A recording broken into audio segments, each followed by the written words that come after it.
Greetings, one and all. Welcome back to the Casual Wargamer. Today, it's the aftermath of a very interesting day's gaming. Yesterday, I participated, as I do, first Saturday of every month, a little 1K tournament at my local store, GamesHub. And I had a very interesting day's gaming, and somehow even managed to I'm using that word a lot, slip into Bizarro World, which you'll see why in a moment once I get going. So hopefully this will be of interest and a little bit of a laugh maybe as well. I've got my Jurassic World Fallen Kingdom mug full of hot chocolate, so let's get to it. Okay, so if you've watched any of these videos of mine where I talk about these little 1K tournaments that GamesHub holds, I don't do very well. I am literally the casual wargamer. I don't play competitively. I don't overly try. But I wanted to do something a bit different this time. And so I have, over the last week, and ahed over the list to take, and I always struggle at 1,000 points. And so, like 2 nights before the event, I just threw something together. For me personally, I didn't think it would work. So I'm just going to go through the list here. I went, instead of doing the usual Anvil Siege Force, which is the one I normally play because it's thematic to being an Imperial Fist successor, I decided to go back to the Gladius Task Force. I didn't do so bad with it when the index first dropped for 10th. So I thought, it is handy. I don't particularly rate the stratagems for it, but I like the doctrines. So I went with a basic captain with power fist and plasma pistol, enhanced with the honor of Vehement. I took a lieutenant with Combi-weapon. I've never really done much with him. I have played him in a few games, and he's kind of been a waste of space. I don't know why. Everyone just seems to want to go after him and kill him. So a distraction maybe, but just felt like a waste of points. But I thought, we're going to throw him in. We're going to see what we can do with him. 5-man Assault Intercessor Squad to go with the captain. 2 Heavy Intercessor Squads with heavy bolters, because you've got to have your battle line, especially with the upcoming Pariah Nexus deck to replace Leviathan soon. And my other data sheets were 2 3-man Eradicator Squads. I don't have the multi-melter, just the rifles. I was originally contemplating throwing a 6-man squad in just for, shits and giggles, but I decided, no, you've got to behave. 2 of these in strategic reserve to walk on and do whatever they need to do at the right moment. A 3-man Inceptor Squad with the Assault Bolters, and lastly, a Repulsor Executioner with the Heavy Laser Destroyer, which captain and his Assault Squad would go in. So, I didn't feel comfortable with the list. I really didn't.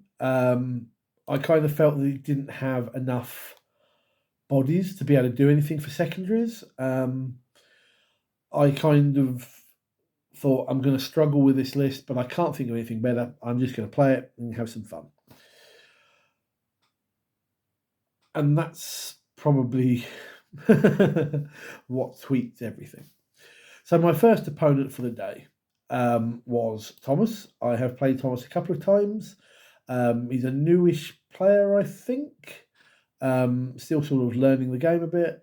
In the past, however, he has beaten me. Usually he fields a Vindicator, which tends with Landspeeder backup, and between them they tend to just annihilate whatever I've got on the table. He didn't bring that this time. He brought a Land Raider to and have it supported by the Landspeeder. He seems to have a lot more infantry than normal. and I think his only character was a lieutenant who was with some Hellblasters who were sat initially in the Land Raider. Our deployment was search and destroy. The mission was the ritual, which I don't think helped. And our other cards were Maelstrom of Battle, giving us minefields and Vox Static, which was going to be a little bit of a pain. Running around the table is kind of what I think he wanted to do, and minefields was probably going to be a bit of a problem. Although I think it only came up once, and he lost like a wound on a unit. So we set off cross-side one another. I was the first to drop down an objective. He let his Hellblasters out and took me off of it, and I proceeded to take it back off of him. He dropped one, and I proceeded to take them out with the repulsor. And it basically meant, for some strange reason, I just gunned down everything he had infantry-wise. And the captain beat his intercessors to death with a combination of the Honor, Vehement, and the appropriate doctrine, which was quite cool. And basically, by the end of the game, he had like 3 intercessors left high up in a ruin in his deployment zone, and I pretty much sat on the objectives that we had. Normally, as I say, he tends to blast through me, but his Land Raider did nothing. He got it down to got the repulsor down to 1 wound, and then it just would not die. And this was something that went through the whole day. If my opponents did anything, they got it to 1 wound, and it just sat there and went, no chance. And so this was a relatively quick game, leaving me a victory of 59-18. He was playing the Gladius task force as well, for reference. So I thought, okay, I'm happy with that. I've got my win for the day. Let's see where we go next. I think that particular game, it was perhaps a little bit more inexperience on the part of my opponent, coupled with the fact that I think neither of us were particularly playing strongly. We were just sort of playing extremely casually, and it just seemed to fall in my favour. But hey ho, a win's a win. I'm not going to complain. Round 2, and I get my regular Dark Angel opponent, Robin, with his Inner Circle task force. And I thought, great, this is where it all goes wrong, because I haven't beaten his Dark Angels in over a year. It was 9th edition the last time I actually got a win.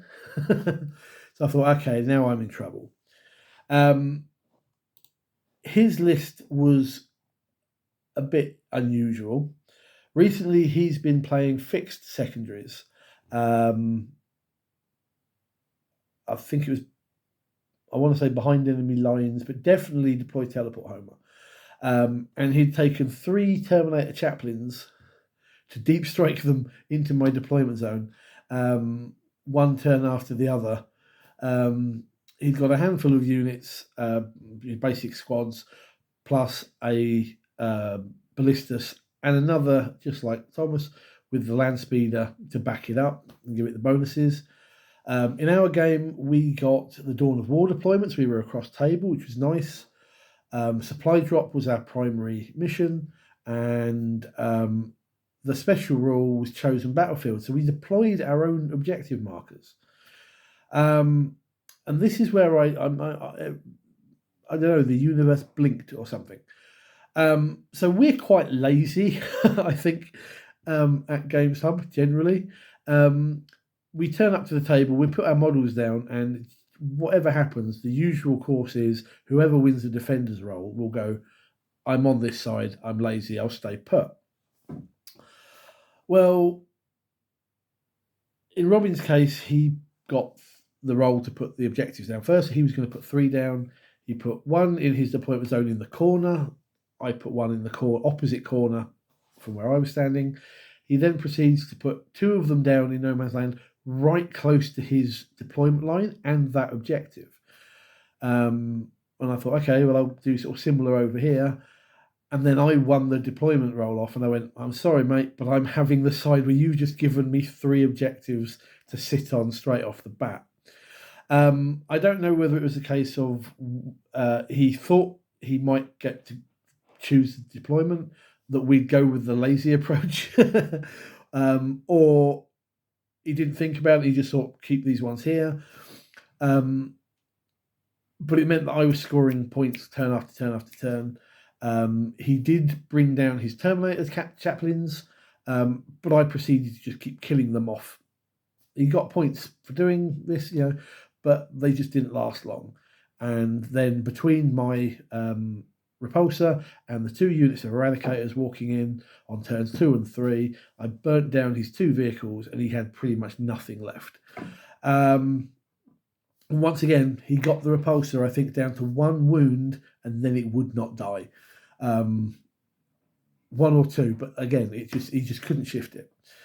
And it just gave me a very significant 63 to 45 win, which was a lot higher than I was expecting. He got good points off of his fixed. I'm not normally a big fan of playing fixed, because I think your opponent can see what you're doing and then counter it. But it did score him some points to get him reasonably well. But I had those 3 objectives, and that was just scoring me points after the other. So round 2, and I've got another win. And at the end of round 2, I'm sitting at the top of the leaderboard. I'm like, what is going on? Okay. But now up here, I'm going to get the Twinkie players. I'm going to get the competitive guys. 2 wins in a day. I can't go wrong. So, my final opponent for the day was Chris, who had brought a Grey Knights army. And I struggle against Grey Knights, I won't lie. I've only ever beaten him and his Grey Knights once, and that was just kind of like a fluke at the end of the game.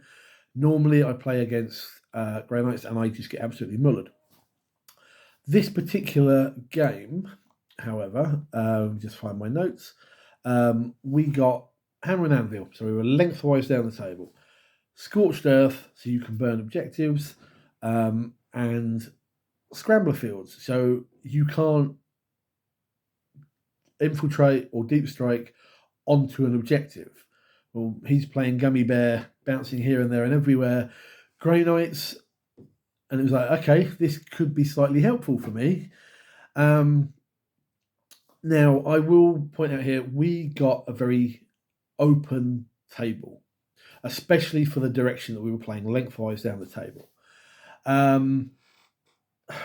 And I did kind of feel slightly bad, because I was really playing a shooty army. The Repulsor puts out an awful lot of silly AP 0 or 1 dice, but it's weight of fire that just brings things down. And so he kind of had to start the game hiding his stuff that was on the table in a ruin where no one could see in, no one could see out. And I was able to sort of plan ahead a little bit. And even though I expected him to keep straight behind and all this, where he came down, it was basically I had a full, with the repulsor getting to the middle objective, sat on the middle of the table, I had a full 380 degree arc of fire pretty much, bar 1 or 2 little bits. And I was pouring all this dice into his Terminators, and for a 2-up save, I've never seen anyone other than myself roll that many 1s. And I was just plinking them off, boom, boom, boom, boom. And he had a Terminator Apothecary type character who was bringing 1 back every so often, but eventually it was just, okay, so these guys are getting mullered. Weight of dice is doing it. He failed some very vital charges that could have won him the game if he'd have managed them. And one of the things for Scorched Earth I find when you play this is people generally forget about it. Because there is it's generally awkward. You're not going to score the points. You're going to get rid of it, but then you're never going to score those points again, and it could be more vital to keep scoring. It also has a very odd one that I noticed some time ago, is that if there's no point you doing it on the last turn of the game, because you've got to get through to your next first turn. And I managed to drop the Inceptors down, kill these like Inquisitorial guys that are hiding behind, move on to it and basically go, and then on my next turn, walk onto his home field objective and just go, right, I'm burning it. And he had, I don't know whether it was like he'd valued that it wasn't going to do that much, or whether what he was doing at the far other end of the table was more valuable, but he left me alone to do it, and that gave me a hefty 10-point advantage. And unfortunately, that open table, coupled with he had nothing that could harm the repulsor. I don't even think he managed to get a wound on it. If he did, it was only like 1 or 2, maybe grenade strat, something like that.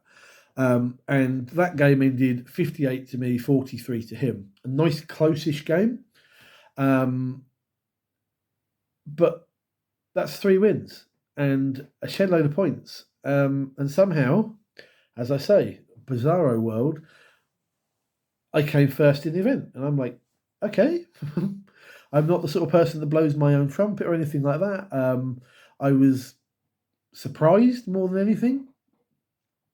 The best I've ever done in my entire history, my nearly 40 odd years of Warhammer 40k.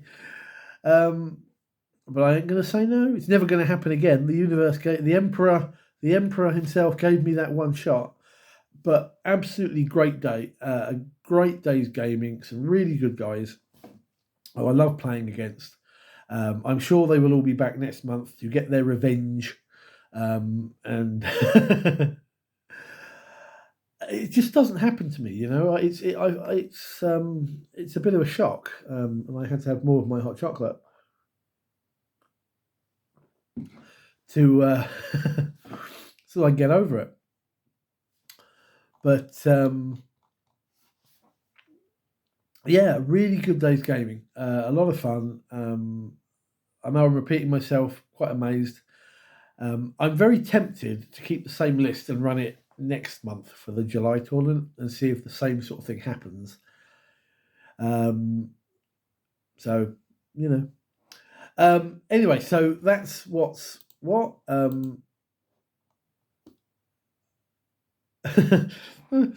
A great day's gaming. Anyway, let me know what you think. I'll put the list down in the description so you can see it. Thank you for listening to me waffle and get the Bizarro World thoughts that I made. I'm fully expecting to wake up tomorrow and find it's actually Saturday morning and I've dreamt this entire weekend, but we shall see. Anyway, thank you guys. Take care and good gaming.